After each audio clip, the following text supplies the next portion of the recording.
Good morning at NTV is where you are. If you have just joined us, well, not too late, 14 past the hour of 7 o'clock. Good morning. My name is David Rukasi, and together with Rita Kanya, we are taking into a very, very interesting conversation. This is one that we have seen all over social media. The first time I saw a picture of Murchison Falls, I was like, oh, beautiful place. I've been here 4 times. What is happening now? Someone just went there yesterday and they're very excited. Well, that's not the case. Our proposed power project at Murchison Falls continues to draw outrage from various cycles, especially environmentalists and tour operators. An online petition was launched earlier this week with campaigners calling for a halt on the proposed project. According to Daily Monitor, government signed a memorandum of understanding with a South African company to build a 360 megawatt hydropower dam in Murchison Falls National Park in Chiriandongo and Noya districts. Now, the Memorandum of Understanding with Bonang Power and Energy Limited was reportedly the basis upon which the Electricity Regulatory Authority placed a notice in Daily Monitor last Friday, seeking public views about the proposed dam project. Now, the Electricity Regulatory Authority claims receiving a notice or the intended application for a license from the company for generation and sale of the electricity. Now, the authority's spokesperson, however, denies clearing any investor yet for the project. Wanderer has allied all the fears of destruction of the falls, saying the investor only applied to carry out a feasibility study of the area and that individuals who may feel uncomfortable with the plan have the opportunity to raise their concerns within 30 days. Now, those 30 days already having been started, yesterday we had tour operators come out to say something. Let's take a watch.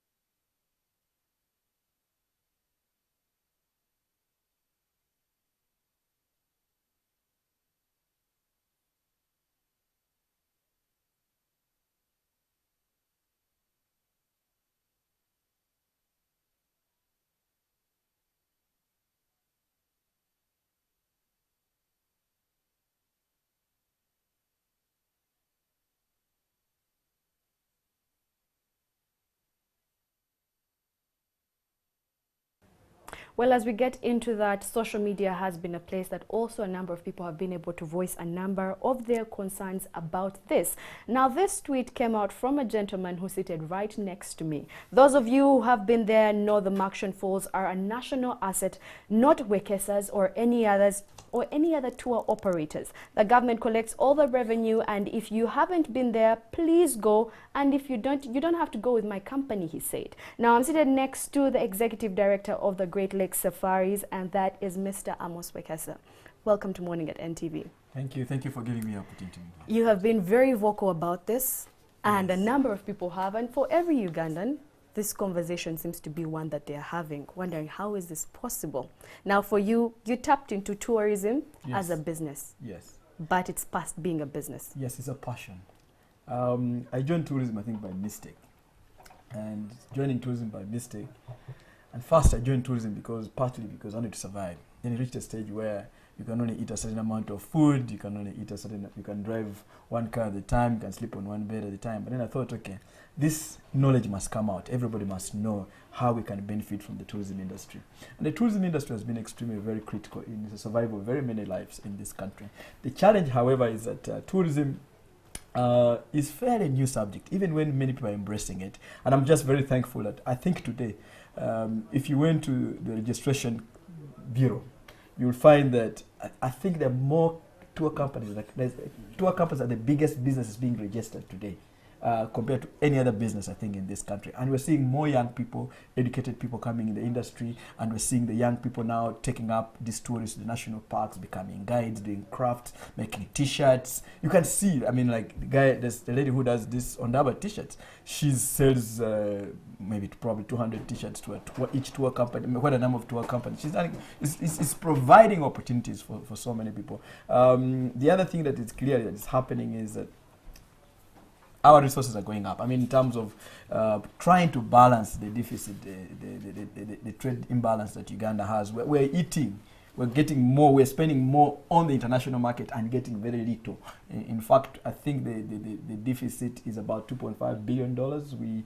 We are importing things worth $5.7 billion and only earning less than $3 billion as a country. Now, if every year you're losing a value of $2 billion, it's just a matter of time you're a broke person. If I'm earning $2 from you and you are earning $6 from me, I am going to be poor. So I have to be thinking, how am I going to get more money from you? What is it that I'm going to give you that you're going to be able to pay for more? And tourism is actually bridging that gap as well. Now, when you speak of tourism, yes, Uganda has been very blessed, very blessed on this aspect of things. Yes, we're taking a look at energy, but aside from energy, we have a number of national parks. Now, you as a tour operator, when you look at the statistics of a number of people that choose to go to these different places, where would you put Murchison Falls? I think Murchison Falls is number one. Murchison Falls National Park, well, people must know that it was the best national park on the African continent until 1971. It had over 60 boats operating daily from where they start to the bottom of Murchison Falls.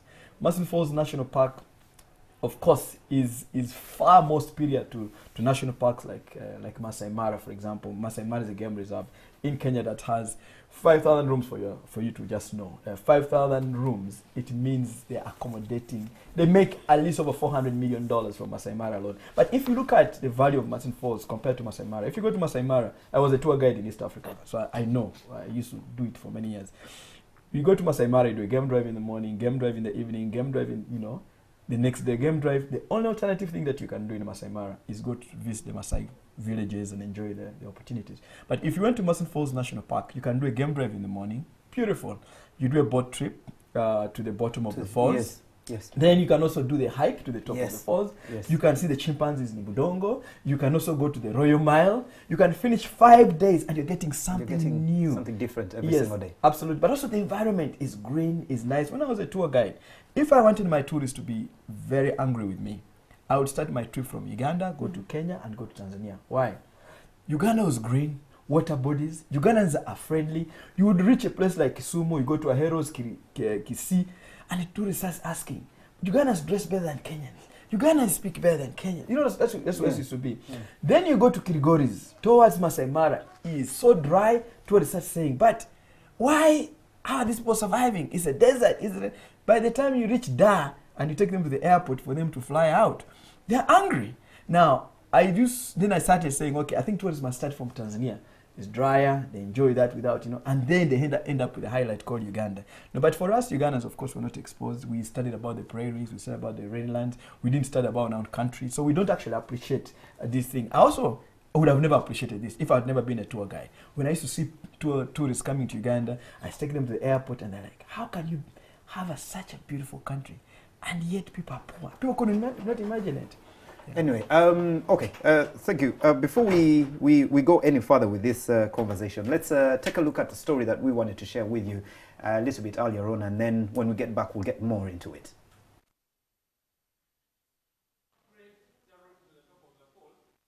Tourism in Uganda is actually one of the big sectors in the country. As we talk now, tourism accounts for 10% of the GDP of the national economy. And it accounts for 24% of the exchange inflows for the country, which means it is the biggest single foreign exchange earner for the country. You remember one time we had coffee, then coffee was taken over by the brothers who were working in the diaspora. They became the #1 foreign exchange earner. But as we talk now, it is tourism which is #1. It is affecting everybody. Like the chairman said earlier, just hearing about it alone is painful enough to make children cry. If you went on social media today of Uganda, it's the only thing we are talking about. Why?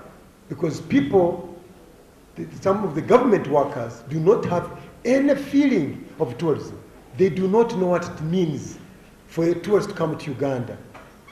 Murchison Falls only here, nowhere else in the whole continent, in the whole world. Why would anybody think about spoiling that Murchison Falls? Well, what you're seeing there is a very, very beautiful place. Yesterday when we read that headline, I told people I've been one of those people. I've been blessed. I've been to this place 4 times. The last time I was there, wow. I was given a trip by Marasa Africa. Wow. You know, they gave me a trip for, I think, about 3 or 4 days. And like you were saying, this is a place that you could go to and be there for 5 days and have different things to do. Absolutely. I have gone for this boat ride for 4 times now, yes. And if I got an opportunity to go back tomorrow, yes. I'd still go back for that boat ride. I will take you to, that's for sure. That's because I trust you guys. It's such a beautiful place. Yes. But yesterday when you're on the KFM hot seat, you yes. vowed to walk naked. Yes. No one wants to see. No one wants to see you naked. I must say, if that's something you're saying to bring a halt to this, I think you are very, very. Well, the truth is that, you know, we are living like we're the last generation right now.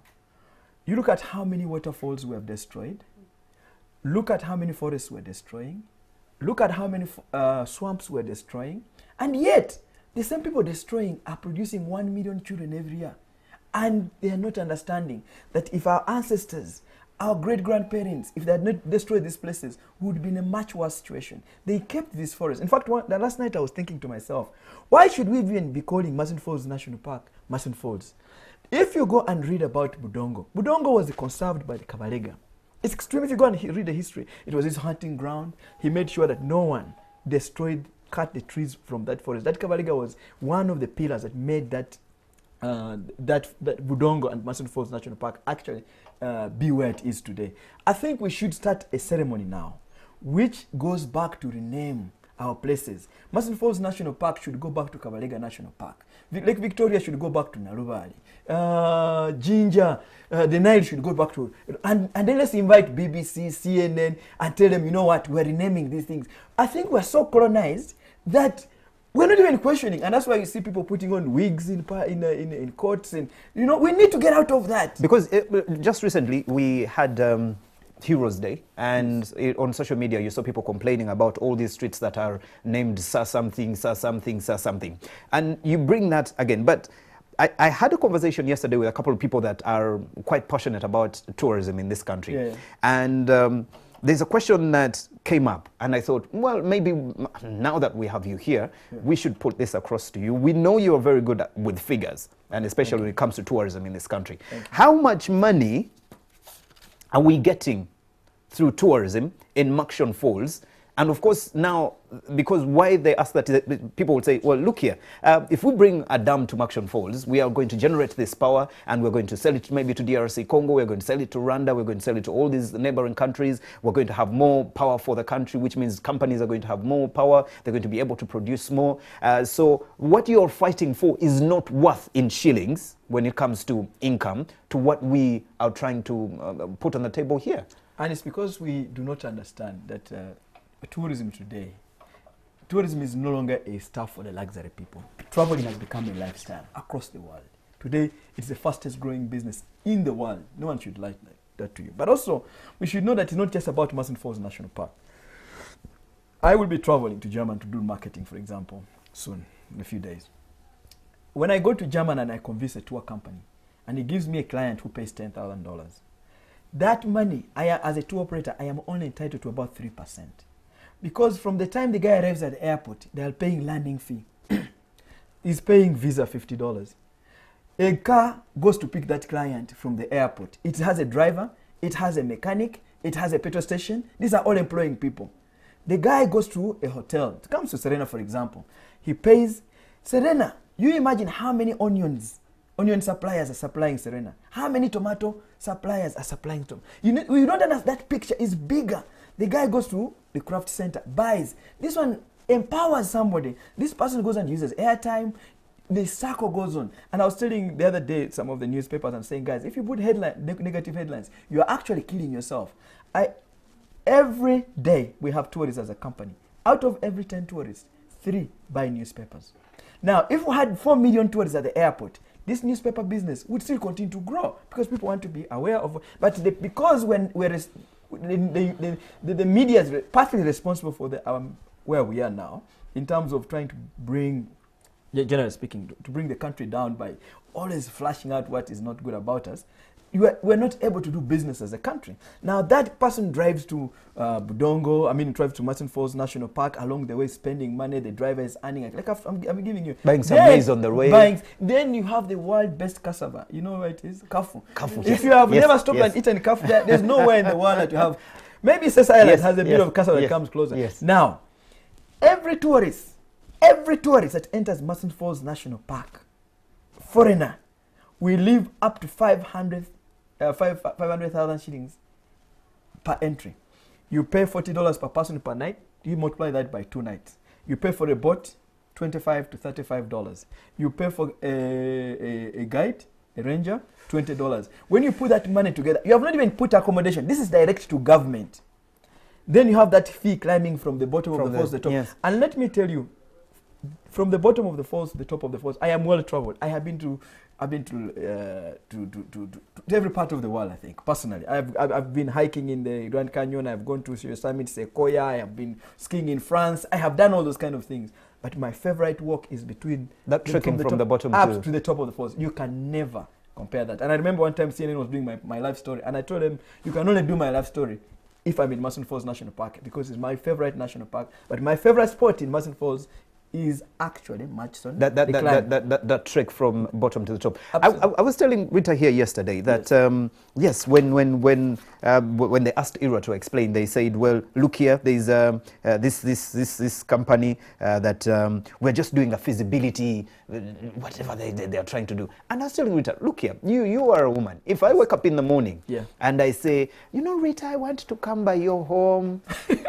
I am literally proposing. Yes. I am saying I am ready to move in and make this serious. Yes. So let's put it more into context. Yes. Are these people just sightseeing and looking around, feasibility study like they say? Is there a chance that they will do a feasibility study and leave it like it is and say, you know what, no. Are they trying to see if people are aware, because now they have seen we are aware and we want to fight for it? What was this all about? I am actually thinking, are these people of era Ugandans? How can a South African who has a company that has never done even an 18 megawatt be considered even? But South Africans know that their number one earning is from tourism. Let me tell you, Johannesburg Airport handles 22 million passengers a year. Cape Town does close to 9 million. Durban does close to 5 million. They're running adverts in our country for us to run. They're running adverts here. If you go to Kenya, at the airport, when you're getting out of the airport, you see South Africa marketing its country. Let me tell you, South Africans could never wake up if they had Murchison Falls National Park. The amount of money they would be making. Our problem is that government, is now waking up. Of course, they have improved infrastructure. The road network is getting better, but it is very difficult to convince these people of Ministry of Finance and tell them, you put enough money in marketing this country. You see, if I don't know about you and I've never heard about you, you actually don't exist. And that's marketing. Now, however beautiful Murchison Falls National Park is, the only reason why it was the number one in Africa until 1971, even until 1971, in Germany alone, Uganda was using $1 million to market itself in Germany alone. In the UK, was using £1 million to market. £1 million of 1971 is like maybe 50 million pounds. Wow. Today. But you tell guys at Ministry of Finance and say, guys, we need to just market our image and market our opportunities. Now, that said, Murchison Falls National Park already is having so much problems. Number one is there's a lot of oil opportunities in the place. Yes. And therefore, the activities are already affecting it. Our number one national park and potentially the best national park on the continent. Number two, they're doing a bridge. That bridge, we have blocked opportunities for cruises from Murchison Falls National Park all the way to Nimule, because the bridge should have been higher, or would have been put a bridge below. Now, we're also making a very big highway through Murchison Falls National Park. And because we're doing these activities there, elephants are now finding other areas. Yeah. And that's why you see buses are knocking elephants. People are not seeing the impact. Now, with all these problems, you want to add I just don't understand. But doesn't it go back to one thing, which is where our country's priorities are at this point? A number of times we have said the priorities seem to be mismatched. What we should But we be have doing... priorities. Exactly. Now, that question aside, the president has for a number of times talked about energy being one of the things, infrastructure, energy, a few things that we need to be doing. If we get these two right, then we have everything set for the country. He did mention this in the State of the Nation Address 2018. So one would wonder, in the past year, if we're looking at what he said in the State of the Nation Address last week, he mentioned one particular thing is that tourism has actually been able to help with a number of things. The service sector, one of them being that. Job creation, wealth creation, you mentioned that. Yeah. Our priorities as you see them and the priorities of the country as the leaders see them. I think one of the problems we have, though, even when you look at the budgets, we budget out of emotions. We are going to want money in education, we want money in health, we want money in roads, we want money, But because we want to spend money there, we're not thinking about how do we get this money. You see, before you spend money, you must understand where you're getting it from. Now, we should be giving priorities. That's what has been happening. So we borrow a lot of money. If you look at our biggest debt as a country, it's actually in energy. But when you do borrow for energy, you have to find ways in which to make sure that people actually use that energy. Today, you know that the infrastructure that carries this electricity from the dams cannot carry the maximum that is produced because it's a very old infrastructure system. Number two, you know that even what we collect from there through those lines, we cannot consume. Why? Ugandans must be encouraged, be told that don't sleep in the night. These economies we borrow money from work 24 hours. The Japanese work 24 hours. In the night, people are working. That's why in the UK, for example, you have people who are having 3 jobs in order to survive. Now, Ugandans must be encouraged to do cottage industries, do things that would then utilize that power. Now, if we have excess power, why on earth are we killing Murchison Falls, for example? Then, Ginger had the best rafting opportunities in the earth, in the world. Yes. In terms of 1 to 3 days. And you know why? River Nile, unlike other rivers in the world where rafting was happening, has a very different variation in seasonal movement of water, volumes of water. And therefore you'll be able to raft throughout the year. Number 2, the weather here is world class. Fantastic. So you can raft throughout the year. Number 3, and very, very, very important for us to know, the rapids were so well arranged by God somehow. I don't understand how. But now you have killed Karuma, you have killed Simba, you have killed Bujagali. Now, and these things are not going to stay forever. I can assure you, in 1954, the Queen of England launched Owen Falls Dam. Owen Falls Dam was a falls called Ripon Falls. Ripon Falls was one of the greatest falls on the continent. I asked a man in Jinja who is 90-year-old, gave me this history and said that you would be in the middle of Jinja and you'll be hearing the roaring of this. 50 years down the line, the dam does not produce electricity. 50 years down the line, we have no waterfalls. So we need to be thinking there are certain iconic places that we can protect for a nation. And I think many of you who are listening out there, go and actually Google about this company. You realize that I've never done any dam. Number 2, go to your MP or go to the president or people there because this era people are making a mistake. Yeah? Let's take on this era people. But let's to stop you for a minute. Yeah. When you mention the era people, they seem to be going by the law. What they seem to be stating, and I'll just state it, is that they quoted that the Section 29 of the Electricity Act 1999 received and made sure they receive a notice of intended application for a license from Bonang, meaning that the law in one way or another is making sure that they have to do this. So should we be also changing the laws? Let me tell you, I am allowed for somebody to come and give me offers on Queen Elizabeth National Park and say, Amos, we want to buy elephant planes, we want to buy this, we want to buy Great Lake Safaris. But if I know one of those places is very critical, I would not even allow this nonsense of saying, I am getting an offer.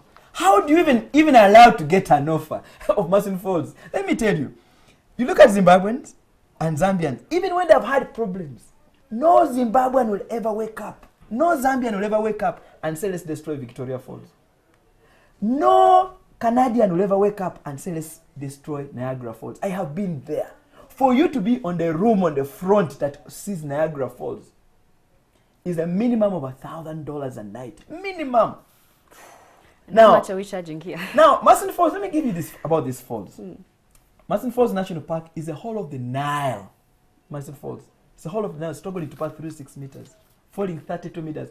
There's nowhere in the world where you have water gushing through a canyon as tough as this place. As we wrap this up, let's listen to a message or something that our people from IRA, the communication manager Julius Wandera, had to say, and then after that we'll wrap it up. Julius Wandera, the communication manager for the Electricity Regulatory Authority, says it has not issued a license but received application for permit to conduct feasibility studies. And this application is going to be viewed when it is made, and the application basically to get a permit to do studies. Wandera says the notice is a legal requirement that seeks public participation. So I want to speak to Ugandans, those who are lodging protestations on social media, that no, in as much as that is good, please lodge these protestations officially to ERA. Well, that's Mr. Julius Wandera, who happens to be the IRA communication manager. Amos, you see, this is what bothers me so much, because this is not the first time we are having incidents like this. Yes. We had it with Mabira, where people came out, made a lot of noise, and still people did what they wanted to do. I mean, despite the fact that we probably halted a little bit of what they wanted to do. You have had an opportunity to sit down with the president. You have had an opportunity to sit down with the people that we think are the people that are in charge and should listen and should take this into context before anything is agreed on. Is it another case of us Ugandans making noise on social media and you and threatening to undress, which we... this one for the first time. Yes, I'm not threatening. This one we're not praying that you undress Yeah. and all that, but at the end of the day, is it going to be us making noise, you undressing, and the feasibility study taking second stage? I think one of the problems is the mindset of us Ugandans, even educated people. Our mindsets, I think because we lack exposure. Let me tell you, I'm sure a guy like Wandera at ERA has never been to Murchison Falls National Park. Let me tell you, if he had been to Murchison, there's no way he's making these statements. There's no way. I've just read in a New Vision about from, what's his name, the permanent secretary. I am 100% he has never been. We don't love this country because it's also going to go back to history. We study about the prairies, the red lands. We study things that are not irrelevant. We do not study what makes us unique as a people. We need to go back to that, change our education system. Now, that said, of course, as a person, I am an advocate. I advocate of tourism. I tell these leaders, I write, I engage. But it's up to them. I don't have the, and also the civil service. We need to actually be thinking about the civil service. We need to encourage them to understand the country. We need to encourage them to know what is good for us. We need also a think tank, a group of people that see. We need to give them free trips to Murchison Falls, and so that they can understand what they're trying to destroy. As you mentioned this, the feedback that's coming back from social media in our conversation, we have Ismail who says it's very unfortunate that the breed of leaders do not care about the conservation of the country and truly don't understand the cause and problem solution of things. But one thing that is going to be highlighted at this point in time, when you mention Wandera and different leaders within the government, their mindset, and once again their priorities, if we don't make them realize what is important, when David mentions the fact that perhaps we need to take them on a free trip to realize the beautiful things that we have in Uganda. Yes, I'm actually going to offer Wandera a trip. Let's change their mindset. What about changing the mindset? Because maybe your mindset has changed. David's has, because he has been there. For a number of people, we're exposed to what we see on social media, that these are places for trips, very beautiful places we need to go to. Yes. What about the leaders' mindsets? No, but the leaders come from among us, whether they're opposition or government.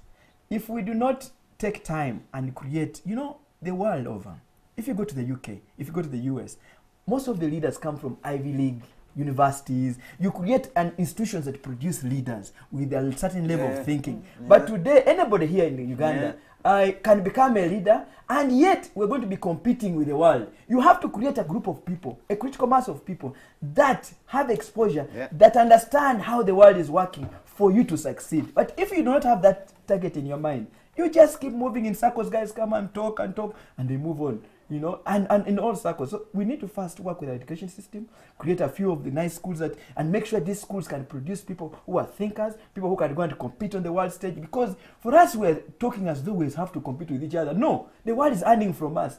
But also we need to have this, we need to get rid of this inferiority complex. Because Wandera is defending this company called what? It's from South Africa. But no one Bonang. cares. Why? Because the guy must have entered the office with an accent from South Africa. He's beaten. Threatening. Yeah, he can't even discuss because he has not been exposed to these things. But you know what? This discussion, honestly, we can have this discussion on the whole day, and I'll be on your side. But you see, now that we have had you here, I think this is what we need to do. I think the biggest problem we have in Uganda is we don't come together to fight for one thing and really fight for it. I think this time you are. I think this time Oh, we're yes. going to do this. Oh, yes. And you right here, we have a session on NTV, Sights and Sounds. Yes. I think we should take on a 5-day trip Yes. of Murchison Falls. Yes. And I will accommodate you. I will and we transport you. highlight every single thing that Yes. is happening at Murchison Falls, so that every single Ugandan, even the one that can't afford to go to Murchison Falls, Yes. can see Yes. the beauty Yes. and what they are trying to take away. Then after that, we don't need to have arguments On with this anyone. topic. Absolutely. And in fact, families. The people. Let's encourage families today. If you have children yourself, get in your own car. Don't even use Great Lake Safaris. Go and see this place and see what these guys of era want to destroy. It's I important think that that's your the children only way. see that. That's the only I way. agree. Because when you wake up in the morning and tell people we are going to destroy Namboli, everyone has been past Namboli. They have seen it. Absolutely. They go all up in arms. Yes. When you tell them we are going to go to Centenary Park and destroy that place, everyone has seen it. Kasubi Tombs. Of Kasubi Yes. Tombs. Or But when you tell them Namugongo. Murchison Falls, they're like, ah. It's a far-fetched thing. We have Twitter and Facebook. Yeah. And that's it. Thank you very much for joining us this morning. We will keep our fingers crossed that we don't get to that point of seeing you naked. You have children and a wife. We don't Absolutely. want you to get to But that I am level. sure they want but to for protect the cause, Yes. we truly understand. And we hope that we go ahead with a plan. We'll discuss. I think Rita needs to go to Murchison Falls as I well think so too. to understand. Yes. So that when we are having this discussion, she can fight for you and you can stay home and and Absolutely. Well, that's not how it works, but thank you so much for joining us, Thank Mr. you. Amos Wekesa. He is from the Great Lakes Safaris, and he's making sure that a number of people are able to see the beauty that Uganda has to offer and the world as well. you can preserve it. And let's preserve it. The hashtag that is being used is hashtag Save Murchison Falls. Use that, and at this point in time, we know that the petition has had about 10,000? Over 10,000. We are going to reach 100,000. Okay, Oh, the yes. signature. So go ahead, look out for it and save Murchison Falls. That has been our Kickstarter segment this morning. We're going to be taking a short break and coming right back.